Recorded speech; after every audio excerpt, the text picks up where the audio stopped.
Good morning? I don't know. Is it? Ewy. That was not the day I expected. Not at all. Hopefully no connection issues today. Of course, I will keep my cool, even if there are. Decided to go a little bit earlier today just to, I don't want to say get it out of the way, but I want to enjoy my Sunday. That's what I plan on doing. Okay.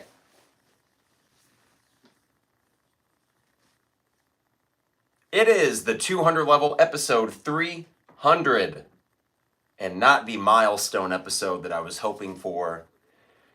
Illinois loses to Purdue. And I went through a variety of names for this podcast, and I ended up going with Trainwreck, which I think is an apt description for what happened yesterday and really what's happened the last 2 weeks. That was a package deal. Michigan State and Purdue and Illinois failed the test miserably. And there are a lot of ramifications beyond just the season, I'm afraid, and I'm going to get to that.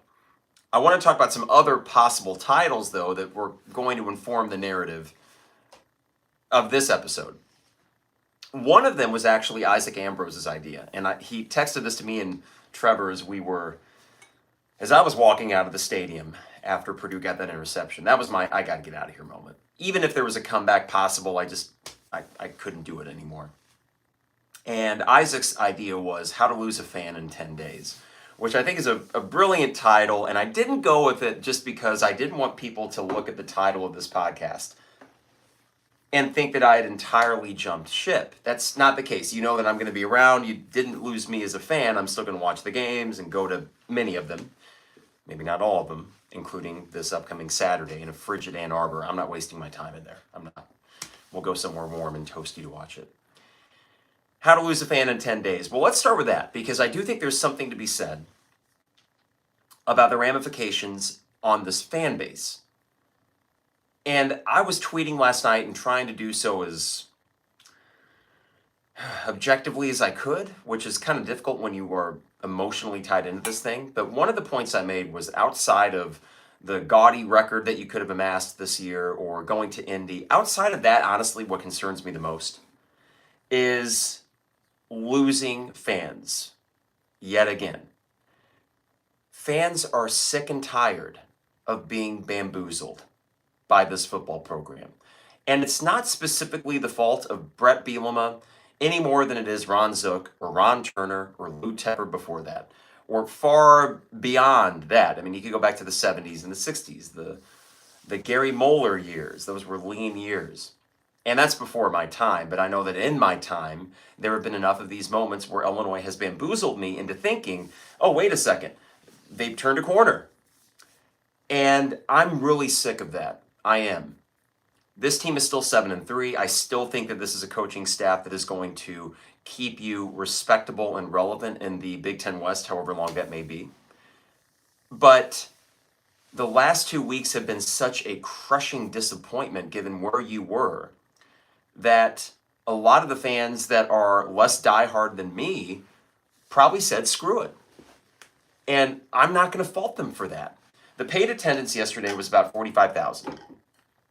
So you got back to the homecoming level attendance after 1 week where you got 55,000 for Michigan State. And then after that, 10,000 people essentially said, okay, thanks, but no thanks. I've seen this before. And that, to me, as I wake up on this Sunday, more than having to cancel my hotel room in Indy, which I did, and I know there's ways to get there, and I may or may not hit that later today. There's scenarios, but cancel the hotel room in Indy, not going to worry about going to a bowl game because this team has lost me to that degree. I'm not going to spend hundreds of dollars on this team as they look right now.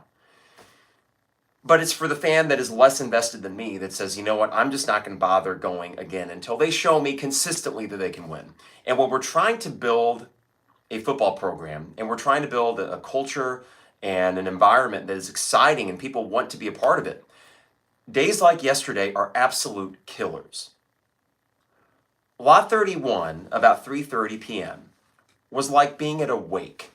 And that might sound hyperbolic, but for anyone that was in there and the flurry started coming down and the wind started picking up, thank God for Gino, my dad's good friend who tailgates with us, and bringing the fire pit and the folks the 4 or 5 folks that were at our tailgate helping to make it as cool of a spot that it could be. But afterwards, everyone felt that cloud over us. Figuratively speaking, literally it was cloudy as hell and it was miserable outside. But figuratively speaking, it was like a freaking wake out in Lot 31 after that game. I don't like that feeling. And I started questioning, why do I do this? Well, I know why I do this. I know how I felt after the Iowa and Minnesota games at home. I certainly know how I felt after smoking Wisconsin at Wisconsin this year. I know why I do it, because it feels really, really good when they win. But it feels worser. Am I making up words now? It feels worse when they play like they did yesterday, when they have an opportunity to actually get those fans that are just a little bit more casual than I am, when they finally get a chance to bring them back in the fold for good. We all granted them a mulligan for Michigan State. We all did. And even those who didn't show up yesterday and were instead watching in the comfort of their homes, they still granted the team a mulligan. I know they didn't buy the ticket to see Illinois potentially clinch, quote unquote, a Big Ten West against Purdue, but they were still watching. And as they watched that, they thought, yeah, good thing I didn't go. We are giving people reasons to not come to the stadium. And I'm so tired of that. I so badly want this to be a program that people want to be near. I mean, I speak to someone every few weeks or so, and then I'm going to ask them tomorrow when I have an appointment. I'm going to say, what is the psychological thing going on here that for about 2 months on my daily runs, I would make sure to run by Memorial Stadium? I know a bit of that answer is I just wanted to be near that stadium. When things are feeling good, I want to be around that aura. My entire life, I've wanted that to be a bastion of success, to be able to have and enjoy the things that other football programs have been able to enjoy. So when I get a taste of that, I want to get my hands on it any way that I can. So I've been changing my route for my run around Memorial Stadium. I don't want to be anywhere near it today. It's like it's emitting toxic fumes, and I want nothing to do with that stadium, this beautiful brick stadium and all the columns. I'm sitting at the tailgate yesterday, and I will apologize ahead of time if this seems like the rantings and ravings of a lunatic. And I guess in a way it is. But after the game, Alex Rue, who works for BTN, and you might follow him on Twitter, he's a really cool guy, and he stopped by with some friends, and he made the point, he kind of did this wave of his arm towards the stadium and said, look at this. We have it all right here. We have it all right here. And it's true. From our vantage point in Lot 31, what I would have gave to have been able to come back out of that stadium, not at 2:30, but of course the game went 4 freaking hours. So let's say 3 o'clock, to leave that stadium in that miserable day outside and look at that stadium in the orange columns and just the palatial look of it and be enjoying a victory cigar. No matter how you would have won against Purdue, and no matter how, I don't know, like you could have won by 3 points and we all would have been a little bit, but ultimately you would have won. And that would have been a far better outcome than what happened. But instead, we are just pissing away at every opportunity we have. We're pissing away the opportunity to really take that step. And while I grant it is year 2, and while I grant that you are 7-3, I've said this many times, expectations change, they evolve. So while I did say 7-5 was my prediction for the season, and I still think they're going to give more than 7 wins, Northwestern may not be the blowout we hoped it would be, but for God's sake, you better win that game. Expectations change. So if you're waking up this morning and you're pissed off, and someone says, well, wait a second, you're 7-3, why are you pissed? You have every right to be. Expectations change based on who you play and how you yourself are playing. And it's 7-1 with 2 winnable games against teams that are kind of a mess in Michigan State and Purdue. Fans deserved better than that. Now, do 18 to 22-year-olds owe us anything? Nah, I don't want to go that far. So when I say we fans deserve better than that, this isn't some sort of transactional thing where it's like, okay, young men that are wearing the helmets and beating each other senseless on the field, you owe us. It's not about them so much. It goes beyond them. I'll start with the coaching staff. I don't know what the hell's happened the last 2 weeks. I like the Barry Lunny extension. But that is not really the way to follow up the extension. He sucked yesterday. He managed to trot out a fairly vanilla offense against the worst secondary, right now, the worst secondary in the Big Ten. He continued to insist on running behind the left or right guard on these delayed handoffs. That would get you maybe 2 or 3 yards, and you've essentially wasted it down. Now it's 2nd and 8. Good for you, Barry Lunny. You did go downfield sometimes. You should have gone downfield more because the wind was clearly not having that big of an impact. When you went downfield, you tended to have success. And then before you know it, it's the 4th quarter, and you're just wasting time. Just wasting time. All in the name of, we got to get Chase his, we got to run the ball. It wasn't working. So move on.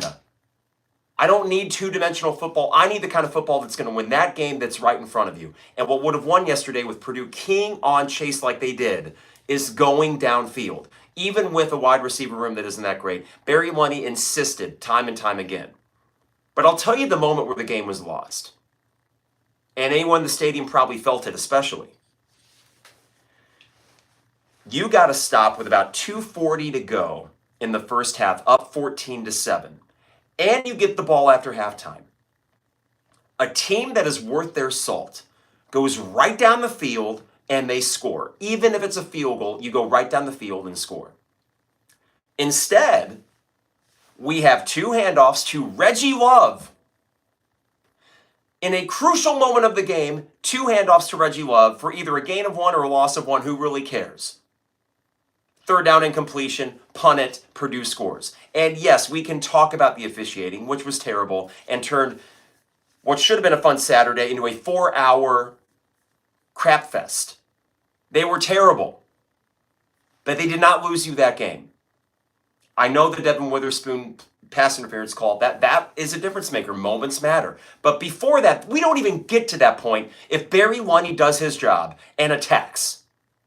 Instead, here Reggie Love, run up the gut behind an interior of the offensive line that's getting no push against Purdue. And let's see what happens. The stubbornness of these guys that make so much money. On one hand, Barry Lunny can be so creative, and that's why I like him as an offensive coordinator. I do. Don't love him, though. Because he, like many coordinators, they get so stuck in their own ways. They insist, we must do this. This is our bread and butter. Play the game in front of you. 2:40 to go in that half. What he was doing was the slow play to maybe get the first down and then attack. I guess I understand that based on the way Purdue was moving the ball. You don't want to go quick 3 and out and give them the ball back. But the thing is, Reggie Love 2 handoffs on 1st and 2nd down, and all it took was Purdue burning 2 timeouts. That's not taking time off the clock either. So maybe a little bit of gamesmanship on your own part. That was the turning point of the game. You should have been up 21-7, go to halftime, feeling good, put them away. You never even had to get to the moment where Devin Witherspoon intercepts it and gets called for a BS pass interference call, which was terrible. But by that point, I was so fed up with what I perceived to be vanilla play calling, and this goes up to the top to Bielema. When you get the ball with 2:40 to go, whatever message you need to send your offensive coordinator, go. Put the game away. And you would have. I know Purdue was moving the ball, but I do think if you go up 2 scores, entirely different game when you go to half up 21-7 or even 17-7 and you get the ball afterwards.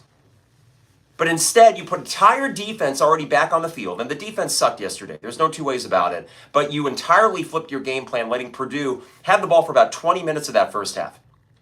So that 3 and out there, that was it. That was the game. And plenty of opportunities to win it afterwards. But that was the momentum changer just as much as the Devin Witherspoon bogus pass interference call. Now, I want to hit this real quick. Sponsors, I'm just going to name you real quick because I'm just going to kind of go today.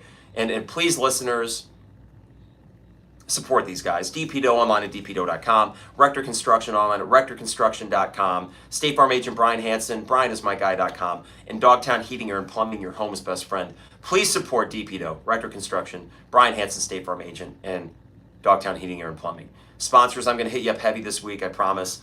I just got to kind of go today. Illini Inquirer, Champagne Showers Podcast Network. We appreciate them. We appreciate you. Back to my rantings and ravings. And thank you, YouTube live feed. I'm going to get to all of these. I'm going to get to all these here.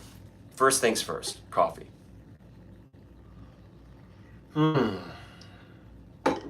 Okay. This is when you don't have notes, it's kind of scattershot. I didn't know how much emotion I would have this morning, but it's coming out. Okay.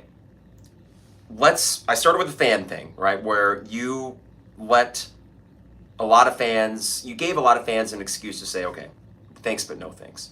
That was part one that bothered me. Got into the game itself a little bit, and I want to go one step further. I was talking more about I guess a little bit micro with Barry Lunny and my frustrations with him yesterday. The defense was bad. Let's start on the defense. 100 yards he gave up to Purdue after what Iowa did to them the week before. Iowa, by the way, is starting to look good again, despite a crap offense. They're doing what Iowa does. And if they were to make a move at offensive coordinator next year, they're going to be right back up top in the Big Ten West. Kirk Ferentz can weather that storm if he gets out of his own way. But your defense yesterday was really bad. And there were so many third down opportunities, including the very first drive of the game, if you remember. Now, Purdue did not score on the first drive of the game, but you had them on a 3rd and 12, I'm pretty sure, and they converted on their very first set of downs. And to me, that was a harbinger of things to come. It kind of foreshadowed that, well, Purdue's going to get theirs today. And I actually thought the way that yesterday might have shaken out was that Purdue was not going to get theirs, that they were not going to move the ball. Fool me once. It was basically Michigan State, but even worse. Like Michigan State in that second half when they had to get first downs and they had to score, they did. And there was really not a whole lot of resistance by this defense. It was alarming. No pressure. I think a lot of it was a lack of blitzing maybe, but whatever aggressive nature this team had, you can just start with the front, and you could see that they were not getting push on that Purdue offensive line, which maybe isn't bad. They're an okay offensive line. Otherwise, they wouldn't score as many points as they did. But between that, not getting to the quarterback, and Devin McAbee having a pretty good game, including some 9 and 10-yard runs, that was a totally pedestrian Illinois defense. There's nothing scary about it anymore. So whatever mental edge, that's gone.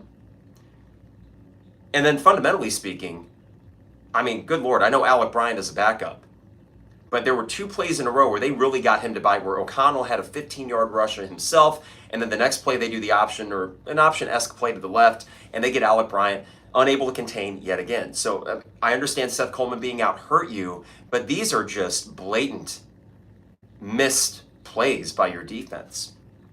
But what really grinds my gears more than any of that, if I can use an old-timey phrase, what really grinds my gears,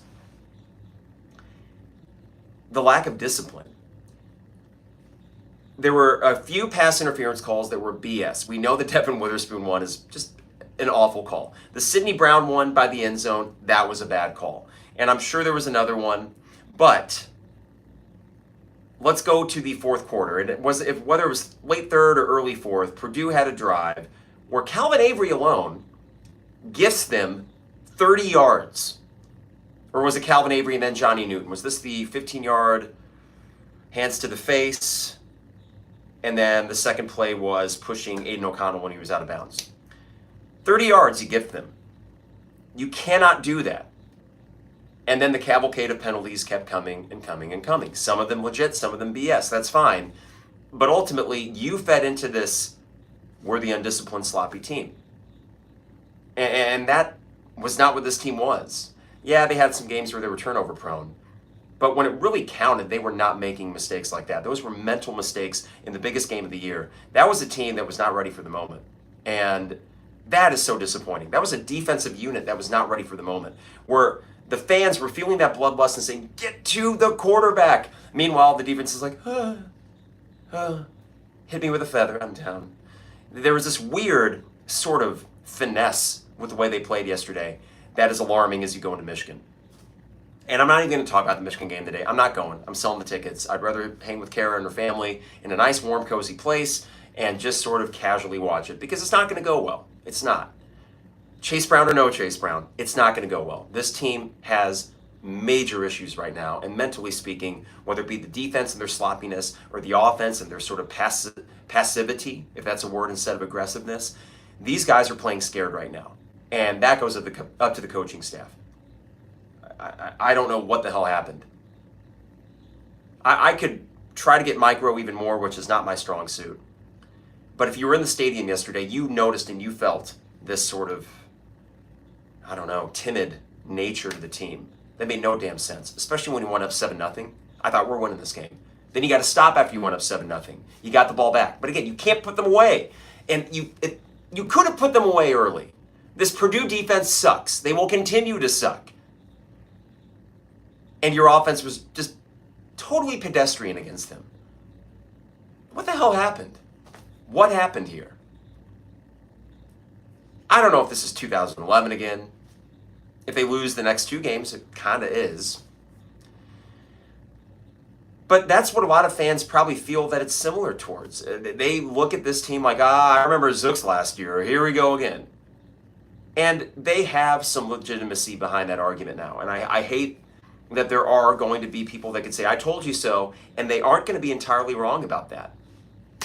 They aren't. So I'm not going to, for a long time, for the next few years, I'm not going to do any finger waving and say, why aren't you people coming out to the games? This is the stuff that is just absolutely killer. For the lack of people that have been in the stands and the parking lots this year, if Illinois had made Indy, there would have been 20, 30,000 Illini fans going over there. They would have been into it. And you don't get that now. So I'm bummed today. I mean, I had to, I got in my car yesterday, the game's over, I was warming up before I went back out the tailgate, and I tried to get on hotels.com to cancel my reservation. I go to the app, and it says, you must update your app. And I just tossed my phone into the chair. I'm like, not now, you know. And to me, I think what I was really kind of dealing with yesterday that goes beyond just the game. Of course I was pissed off about the game. But I was pissed off as a 36-year-old that I allowed myself to get so emotionally invested into sports again, only for the rug to be pulled out from under me. I should have known better is what I was telling myself yesterday. Should have known better. Now, if I were to have taken less of an approach to this team this year, the wins would not have felt as good as they did. That's the trade-off. But how, after all these years, did I not even consider when we were 7-1? Did I not even consider the fact that, well, maybe they come home and they lay eggs 2 weeks in a row? I did not even consider that. And for those that watch the games, the 8 games so far this year, I don't think you guys really consider that either. And even after the Michigan State game, I said that was the aberration. I believe that this team and this coaching staff will figure it out. And instead, they do the Illinois football thing again. I'm not a superstitious guy. I'm not a religious guy. I don't know what I believe in terms of if there's an entity up there or not. But sometimes it's hard to explain any of this beyond, we must be cursed, there must be a hex on Illinois football. I don't want to go down that road. I do everything in my power to not go down that road of, pitying myself as an Illini fan. Oh, well, we always screw it up. There's no rational reason why that should be the case, and yet they keep doing it with Illinois football. I don't understand it. I don't get it. Why do I follow it? That's our lot in life. Usually you're born into it. Not many people are born with parents that are fans of another team and decide, you know what, I'm going to be an Illinois football fan. That sounds good. No, this is something that is ingrained in most of us. Otherwise, we wouldn't be here listening to this podcast and the rantings and ravings of an Illinois fan. All right, I want to get to these YouTube live chat comments here, and I want to thank you guys for joining me a little bit earlier this morning. I just wanted to get it out there, get it out of the way, so to speak. From Jacob, yesterday was so deflating. Drove down from the Northwestern Burbs and just dejected. The team just wasn't fun to watch either. We went to Maze, or Mize, I think they say it, Jacob. I forget, one of the two, for some margaritas and tacos to make us feel better. That's smart. Afterwards, we had just the best chili I think I've ever had, thanks to Gino. But Jacob, deflating is a good word for it. Now, I don't know if that even covers it. Deflating, it certainly was. You bring up something I think is interesting as well. That wasn't fun.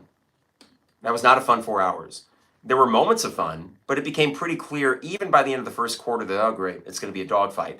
And it was the way that Illinois shot themselves in the foot over and over again, and the officiating, and the fact this thing took 4 freaking hours. No game should take 4 hours unless it is like quadruple overtime. It's a bad product, and you mix that with a piss-poor performance from Illinois. Deflating, not fun, and it leaves you questioning, what the hell am I doing spending 4 hours of a, I was about to say perfectly good Saturday. It really wasn't. I mean, what was I going to do other than go to a game? It was nasty out, but it was not fun.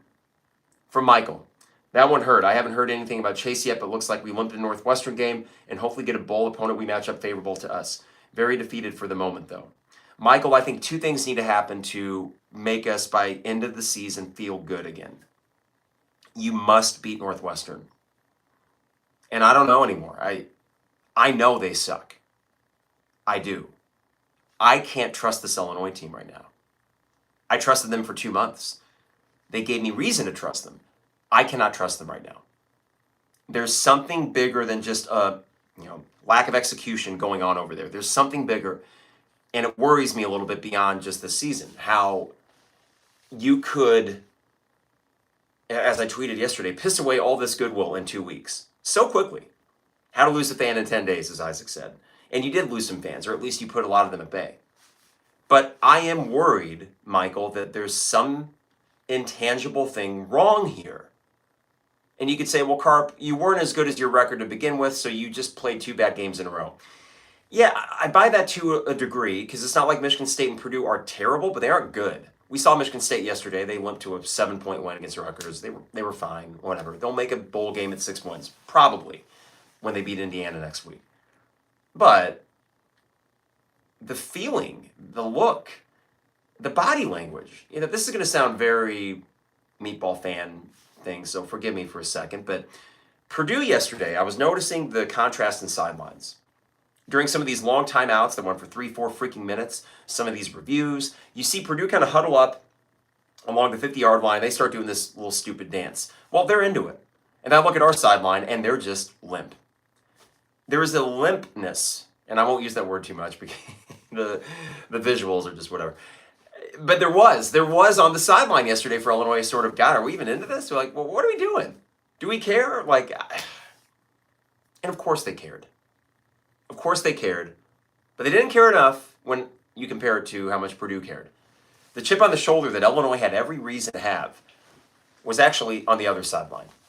How does that happen? How do you allow the opponent to come in and want it more than you did? Because yes, Illinois wanted it. Purdue wanted it more. I mean, eventually Purdue kind of willed themselves to that win. And will is a funny thing, right? It doesn't mean you're always going to out-execute the other team, but I do think they made just enough plays in their lines. That's where I go to this idea of will. The way that their lines were getting pushed against ours. Supposedly our strengths, our offensive line in the run game, and pass protection has been okay this year too. And then our defensive line getting the quarterback and stopping the run. Those were negated yesterday. So you felt like the lesser team for a good 3 quarters of that game. It didn't make a whole hell of a lot of sense to me based on how they played before. So then when you can't really explain it rationally, you start going to these intangible things. Will, want. How much do you have a desire to win this game compared to the other team? And I question that after yesterday. And you had a freaking Big Ten West on the line. And what I don't want to see is players saying, oh, well, we'll get him next time. No, you won't. I don't want to hear it. You blew this opportunity. Now you need help. What more emphasis did you need to put on this game to understand the magnitude of it?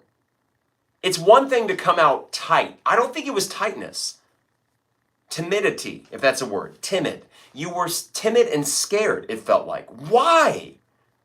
Go out there and just play ball. And they played limp.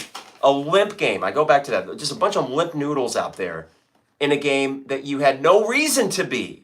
You should have been as pissed off and bloodlusty as the fans were yesterday. The 35,000 that were probably actually in the stadium that braved the crappy conditions to watch that 4-hour crap fest of a game. When the fans want it more than maybe you do, then I start questioning what the hell was going on in those football offices this week. What was that? I say all that. I still like the coaching staff.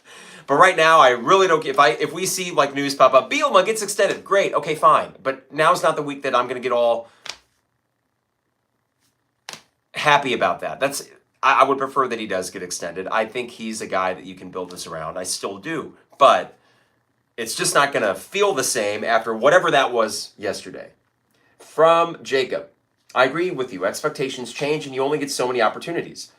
Back in '05 for basketball, we felt like we would be back to a Final Four as a program, and we haven't since. Yeah, you can't count on anything, Jacob.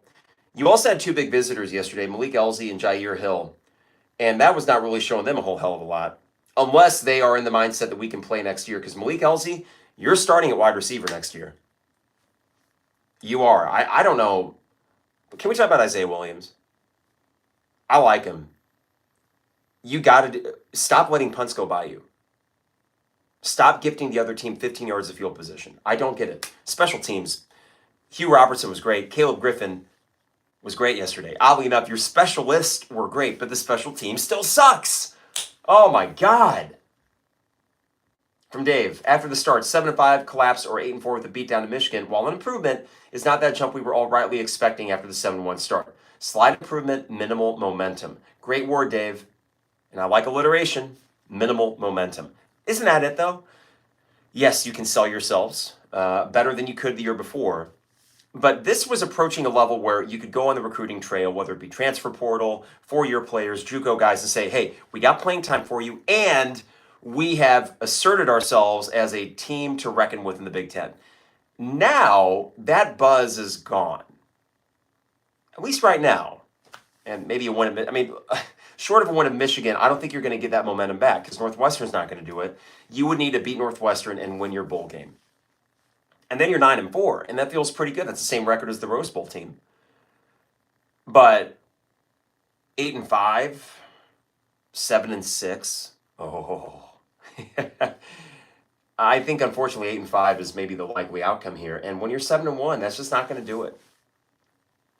Finishing 1-4 in your last 5 is not going to do it.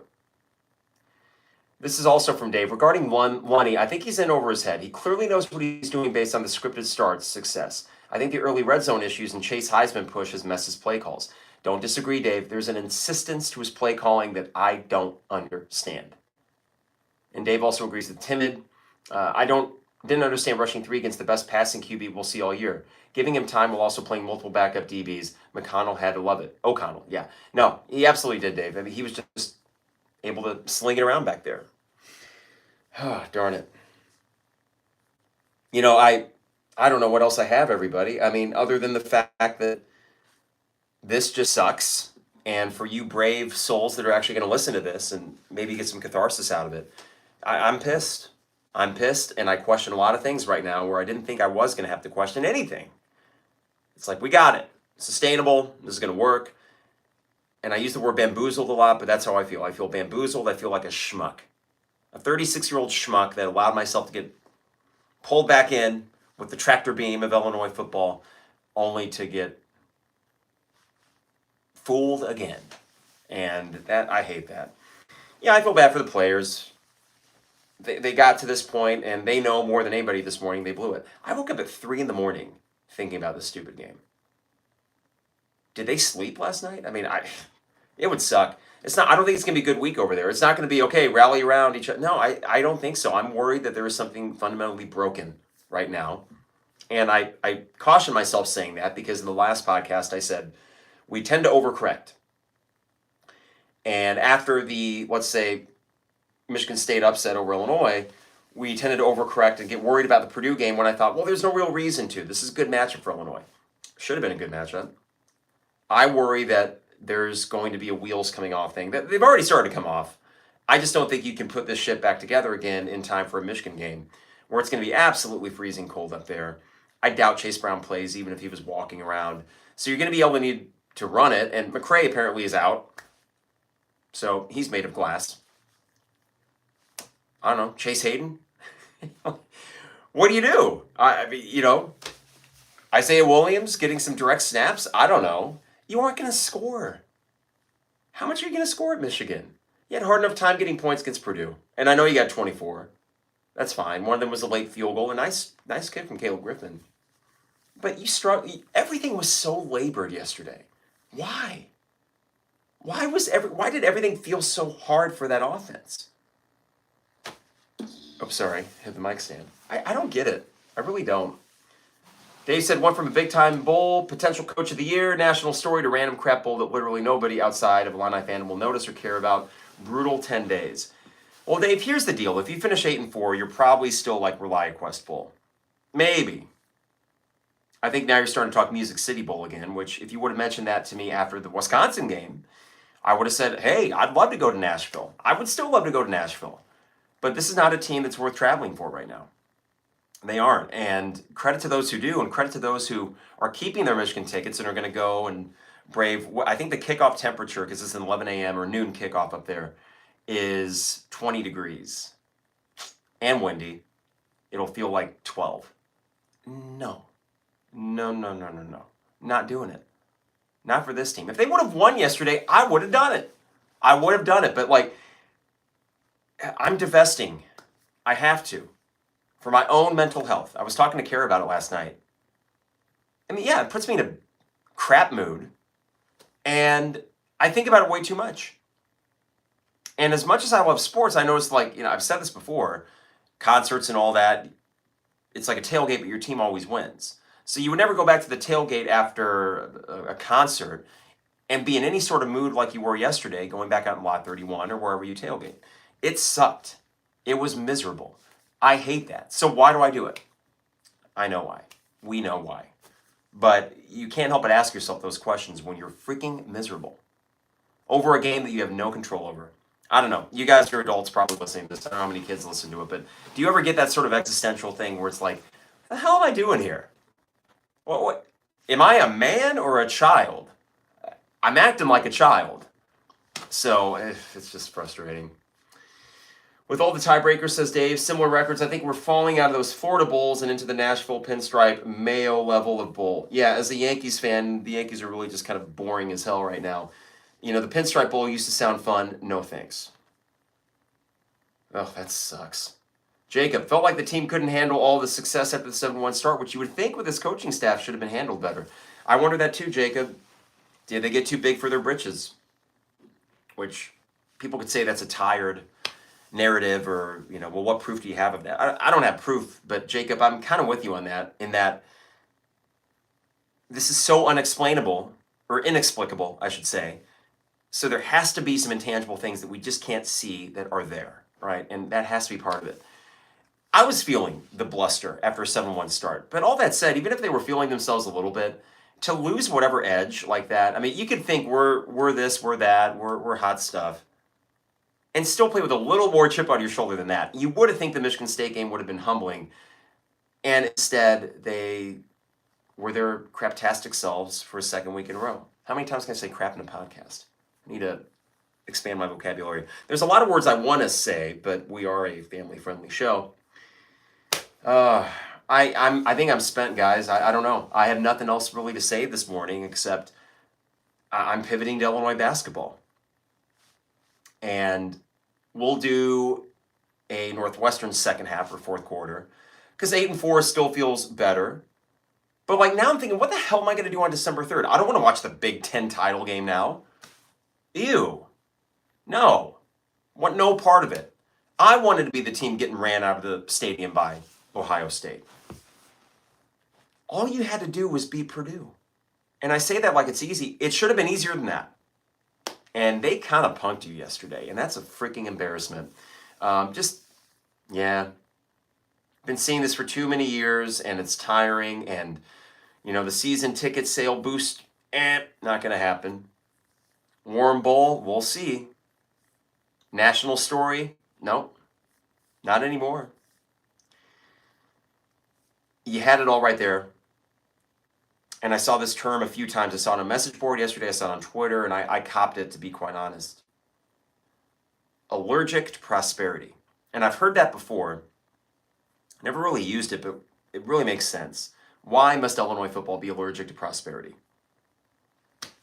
Like, that's great. You're 7-3. You should be 9-1. You should be. And you aren't. You blew it. It's like in Waterboy. You blew it. Was that Waterboy or which Adam Sandler movie? You blew it, Illinois. And that's a bitter pill to swallow. And now the rest of the season is just, okay. I don't know. There was growth. Now I'm just questioning how much. And there's still season left to play where they can prove me wrong and show that, yes, I had every reason to be that pumped, but I just don't feel that way right now. I just don't. Wish I did. Sponsors, again, I'm going to hit you up really hard this week. We do have some basketball to talk about. I'll figure if I'm going to do a second half pod tomorrow or not. Sometimes I just want to chill. I got to take a little arm's length, take a breather here. But I do want to thank DP Doe, Rector Construction, State Farm Agent Brian Hansen, Dogtown Heating, Air and Plumbing. Thank you guys. I will hit you up heavy this week. And, of course, Illini Inquirer and the Champagne Showers Podcast Network. I'm going to go try to enjoy my Sunday. I'm going to watch the Bears with no expectations in them winning, just hopefully Justin Fields continuing to improve. But I don't know. There's been a lot of mornings we've woken up after Illinois football disappointments and been like, ew, what was that? But this is rough. And I got no silver linings for you today, folks. Not like last Sunday. I got no silver linings for you today. It just is a big old turd. And yeah. Well, while this may not have been my most eloquent podcast, as I end on turd, geez, I hope it offers some catharsis, if nothing else. I don't know. It is okay to be angry, though. I will say that. It's okay to be angry and ticked off for letting that slip through your fingertips, and there should be some accountability. And while I do like the coaching staff, they got to figure some things out because the last 2 weeks have put more than a few chinks in their armor. So we'll see how they respond. Unfortunately, you got to go to Ann Arbor to do it. Ew. Folks, have a good week. It's going to be a cold week. That doesn't help. Ew. Why do I keep saying ew? Because it's 30 degrees outside. It feels like December, not November. But enjoy your week. Enjoy Illinois basketball. I don't know how Vegas is going to go, but I think as long as they get one, we're fine. I'm just enjoying watching these new pieces. And thank you, Jacob. He says, thanks for doing these podcasts. It helps after a loss. I was telling Alex Rue yesterday, I don't even think I want to do a podcast, but of course I do. It helps me out. I hope it gives you guys just some fodder, something to chew on if you want. And I know not many people are going to listen to this compared to the winning podcast, which I get. Because even I'm going to take a breather this week. I thought I took a breather last week from Illinois football. Now I need a full-on 7-day cleanse. And that might stretch to 14 days because I don't know what the heck's going to happen in Ann Arbor other than pain. But take care, everybody. Thank you for tuning in. Thank you for watching on YouTube Live a little bit earlier on this Sunday morning. And we will be back later this week to talk some Illinois basketball. In the meantime, stay safe, stay healthy, and I guess stay warm if you can. It is the 200 level.